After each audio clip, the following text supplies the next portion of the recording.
Hello everyone. आज का topic है सेंसस एंड सैंपल मेथड्स। जैसा कि हम लोग जानते हैं कि जो एरिया ऑफ कवरेज होता है, एक इन्वेस्टिगेटर जब कोई सर्वे करता है, कोई स्टडी करता है, तो उसमें जितने टोटल आइटम्स होते हैं उसके एग्रीगेट फॉर्म में, कलेक्टिव फॉर्म में, उसको हम यूनिवर्स या पॉपुलेशन कहते हैं।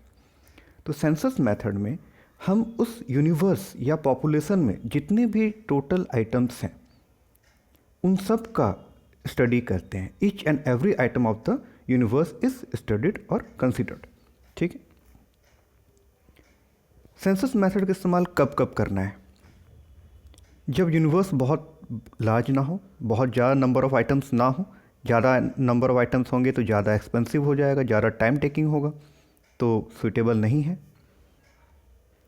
हायर डिग्री ऑफ एक्यूरेसी, यानी जब सटीक जानकारी, बिल्कुल सही जानकारी बहुत आवश्यक है, नहीं तो जो हमारा स्टडी है वो जो उसका रिज़ल्ट आएगा वो सही नहीं होगा।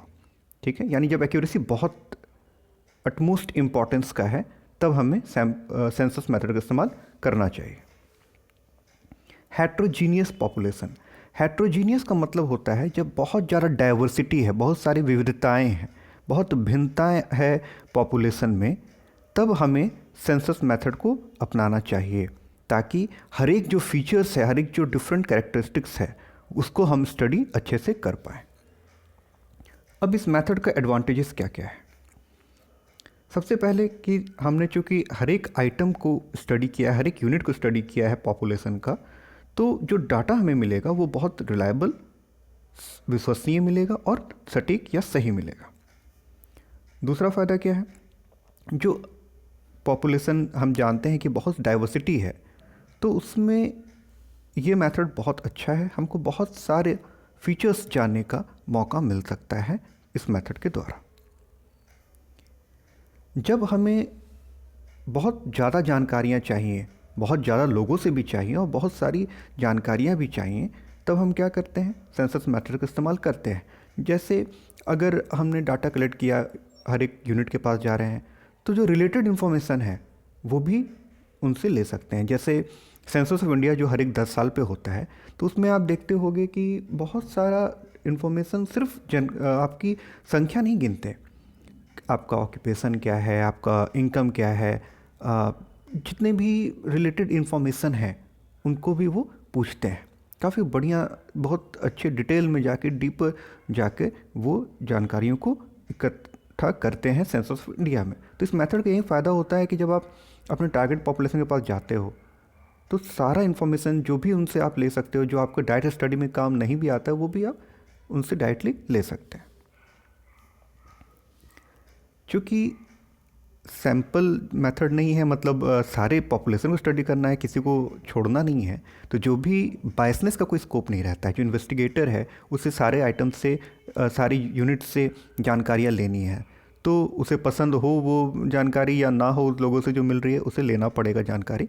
इसीलिए बायसनेस का कोई स्कोप नहीं रहता है। सैम्पल मेथड में क्या होगा कि कुछ आइटम्स चुनना है तो हो सकता है वो अपने पसंद के आइटम्स को चुने, तो उसमें बायसनेस का स्कोप रहता है, जो हम लोग आगे देखेंगे। अब सेंसस मेथड का डिसएडवांटेजेस क्या है? सबसे पहले ये बहुत महंगा है। अगर आप सोचें कि एक एक यूनिट को पढ़ना है, अगर पॉपुलेशन का साइज 10,000 हो, 1 लाख हो, तो समझ लीजिए कितना एक्सपेंसिव मेथड हो, कितना पैसा लगेगा।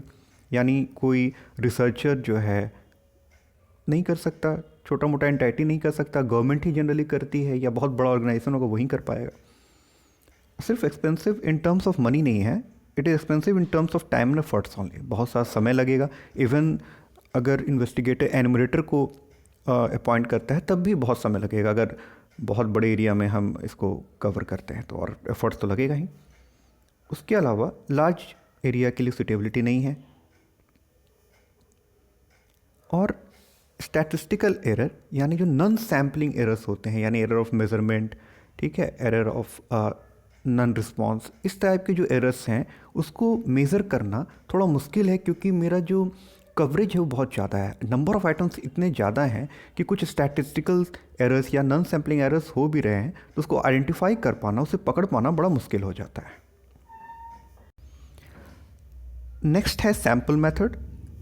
सैम्पल मेथड जिसका नाम से ही लग रहा है, इस मेथड में हम क्या करते हैं कि यूनिवर्स से या पॉपुलेशन से कुछ आइटम्स को सिलेक्ट करते हैं, कुछ यूनिट्स को सिलेक्ट करते हैं, ठीक है, उससे डाटा लेते हैं और उसके आधार पर पूरे यूनिवर्स के फीचर्स को बताते हैं। यानी रिप्रेजेंटेटिव होता है सैंपल, जो पूरे फीचर्स को बताता है पॉपुलेशन के।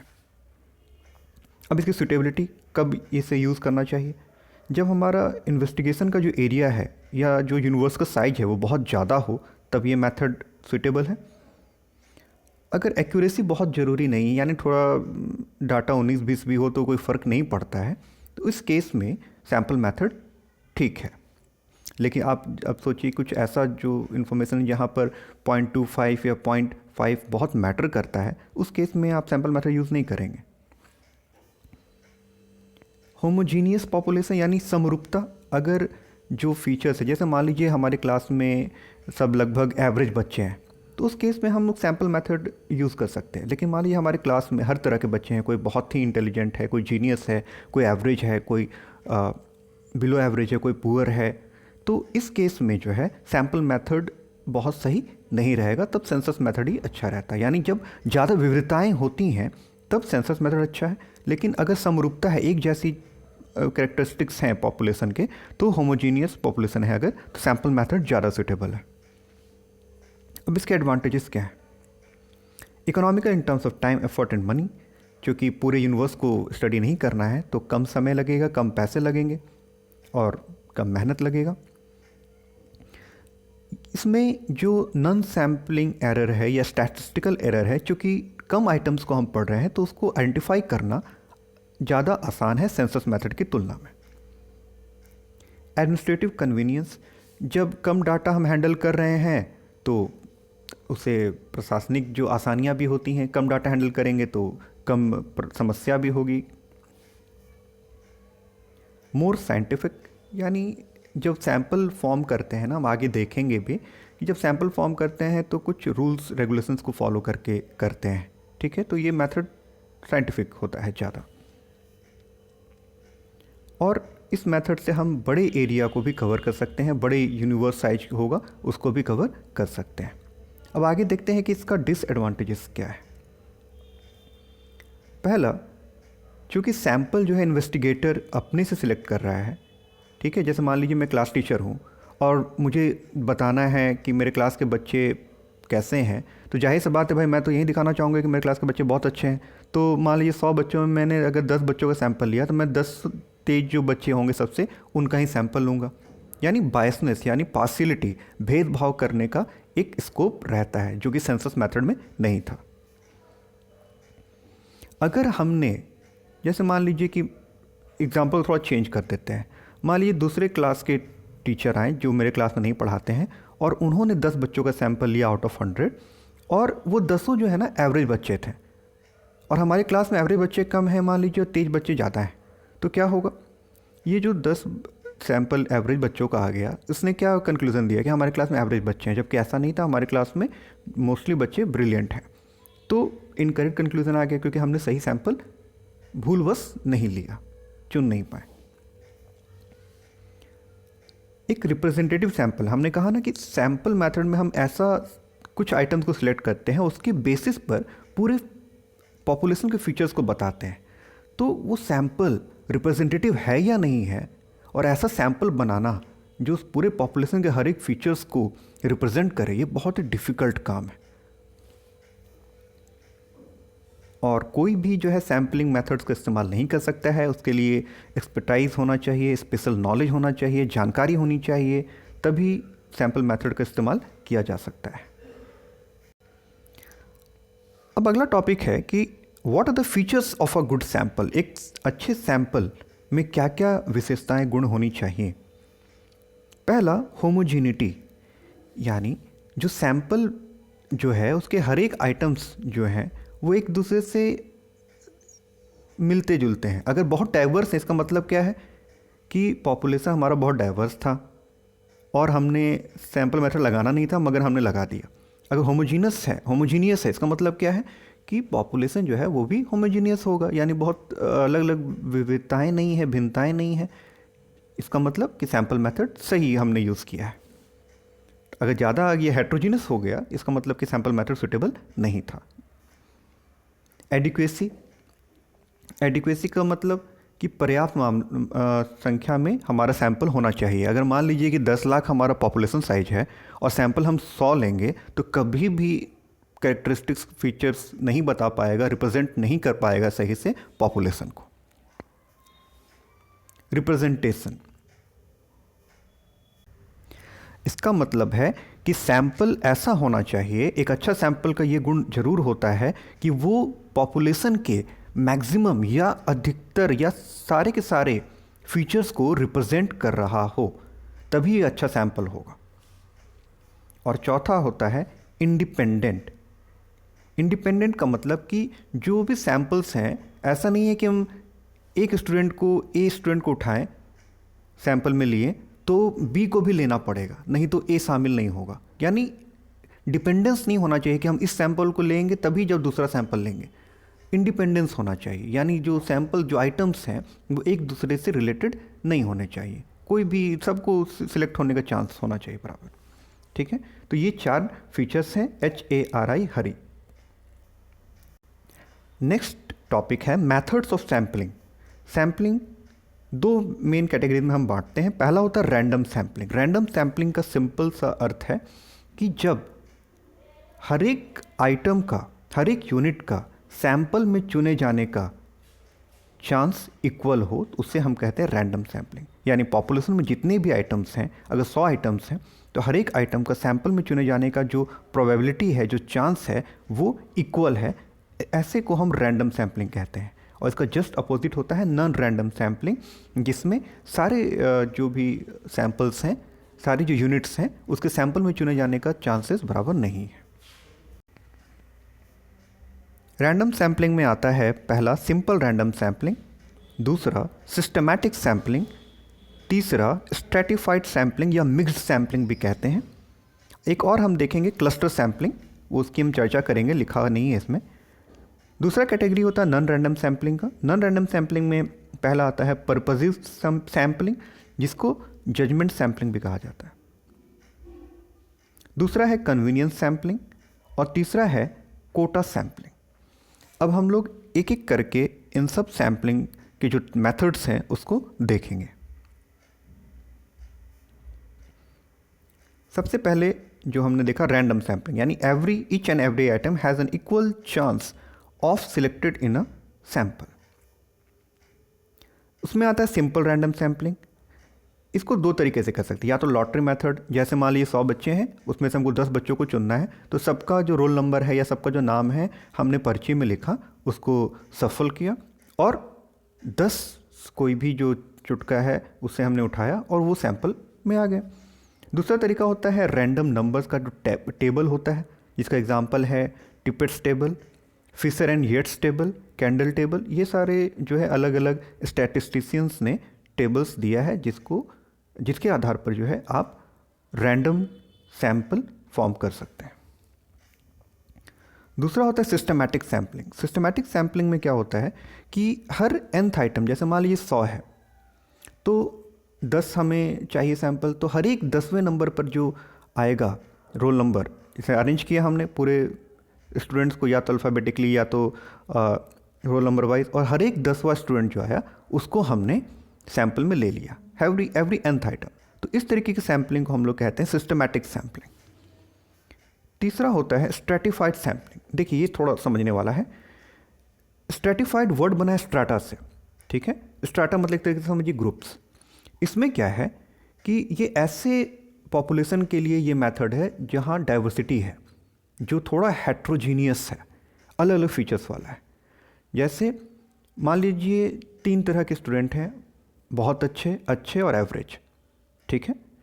तो 100 बच्चे हैं जिसमें से 50 बच्चे अच्छे हैं, बहुत अच्छे हैं, 30 बच्चे गुड हैं और 20 बच्चे जो हैं वो एवरेज हैं। अब हमने डिफरेंट फीचर्स के आधार पे अपने पूरे पॉपुलेशन को किस में बांट दिया, 3 स्ट्रेटा, 3 ग्रुप्स में बांट दिया।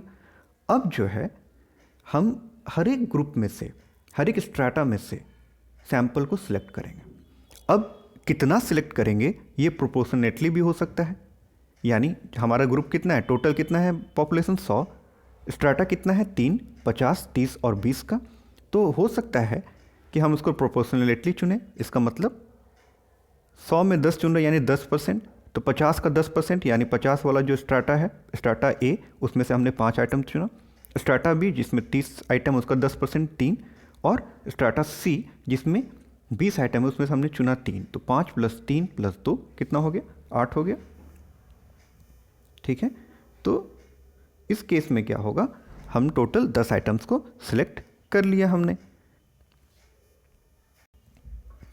ठीक है, तो हमने स्ट्राटा 3 बनाया अपने एग्जाम्पल में, उस फीचर्स के आधार पर, कैरेक्टरिस्टिक्स के आधार पर। ठीक है, उसके बाद जो हम सिलेक्ट करते हैं, या तो प्रोपोर्शनलिटी चुनेंगे या बिना प्रोपोर्शनलिटी भी चुन सकते हैं। पहले सैंपल से 6 ले लें, बाकी से 2-2 भी ले सकते हैं। लेकिन जो तरीका होगा चुनने का वो रैंडम होगा, ये बहुत इंपॉर्टेंट है। यानी पहले हमने पॉपुलेशन को बांटा डिफरेंट ग्रुप्स में, डिफरेंट स्ट्राटा में, on the basis of characteristic. Similar जो होंगे उन्हें एक ग्रुप में डाल दिया। ठीक है, उसके बाद हर एक स्ट्राटा में से हम कुछ आइटम सेलेक्ट करेंगे, और जो सिलेक्शन का तरीका होगा वो रैंडम सैम्पलिंग होगा। ठीक है, इसी को हम लोग बोलते हैं स्ट्रैटिफाइड सैम्पलिंग। रैंडम सैम्पलिंग में एक और मेथड होता है, उसको क्लस्टर सैम्पलिंग कहते हैं। ये तब सुटेबल होता है जब बहुत बड़ा एरिया को कवर करना है। तो उसमें क्या होता है कि हम पॉपुलेशन को जो है ना, वो छोटे छोटे ग्रुप्स में बांट देते हैं। जैसे 100 ग्रुप में हमने बांटा इक्वल साइज का, उसमें से अगर हमने 10 ग्रुप्स लिया तो 10 ग्रुप्स के लगभग सारे आइटम्स को हम स्टडी करेंगे। उसी का एक विस्तार होता है मल्टी स्टेज सैम्पलिंग, जो और बड़े एरिया के लिए होता है।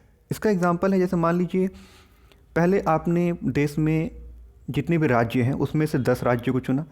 उस 10 राज्यों में से आपने 50 जिलों को चुना। उस 50 जिलों में से आपने 100 डिस्ट्रिक्ट को चुना, और 100 डिस्ट्रिक्ट में से आपने 200 विलेजेस को चुना। तो इस तरह की जो सैम्पलिंग होती है इसको मल्टी स्टेज सैम्पलिंग कहते हैं। अब हम आते हैं नॉन रैंडम सैम्पलिंग में। नॉन रैंडम सैम्पलिंग में सिंपली कि इसमें हर एक आइटम का, हर एक यूनिट का सिलेक्ट होने का चांस सैंपल में इक्वल नहीं। इसमें पहला आता है पर्पसिव सैम्पलिंग, जिसको जजमेंट सैम्पलिंग भी कहते हैं।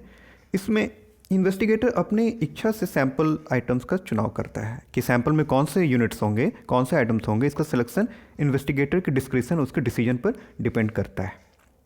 जैसे मुझे अपने क्लास का सैंपल लेना है कि बच्चे कितना एवरेज मार्क्स लाते हैं, तो हम अपनी चॉइस से कर सकते हैं, तो उसे पर्पसिव सैम्पलिंग कहेंगे।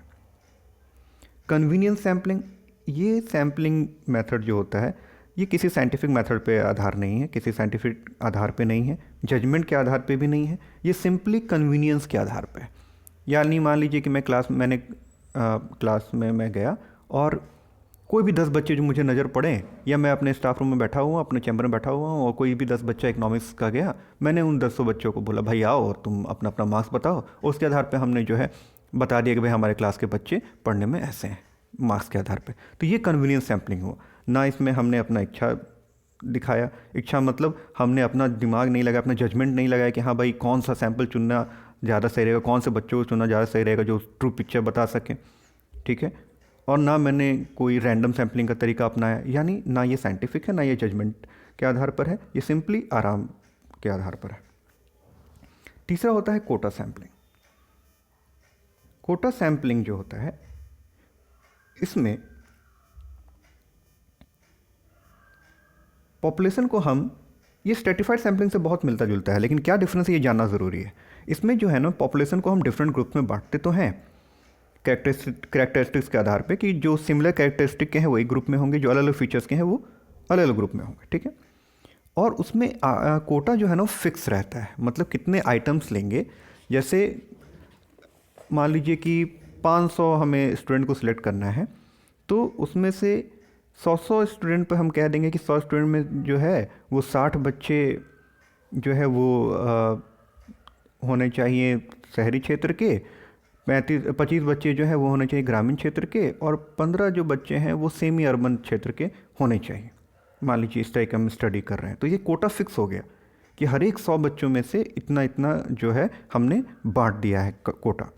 लेकिन इस आइटम का जो सिलेक्शन होता है कोटा में, वो किसके आधार पे होता है? इन्वेस्टिगेटर की इच्छा के अनुसार होता है, उसके डिसीजन के अनुसार होता है, यानी रैंडम सैम्पलिंग फॉलो नहीं होता है।